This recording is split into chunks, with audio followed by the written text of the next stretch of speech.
এখন দাবিটা মূলত হচ্ছে ওনার পদত্যাগ, শিক্ষামন্ত্রীর পদত্যাগ।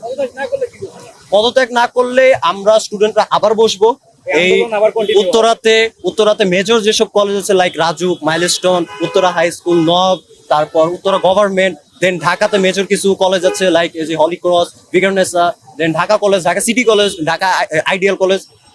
এদের সমন্বয়ে আমরা যদি পারি, আমি তাদেরকে, তারা যদি আমার এই নিউজ রিপোর্টটা দেখে, আমি তাদেরকে বলবো যে তোমরা যদি পারো আমার সাথে যোগাযোগ করো, আমার ফ্রেন্ডদের সাথে যোগাযোগ করো।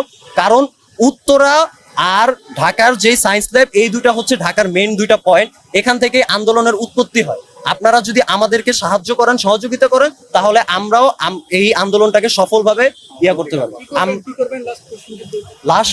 লাস্টের হচ্ছে গিয়ে যদি আমাদের দাবি মেনে নেওয়া হয়, আমাদের গতকালকের আন্দোলনে 8 দফা না নেওয়া হলে আমরা আপাতত আপনাদের আন্দোলন তাহলে স্থগিত না।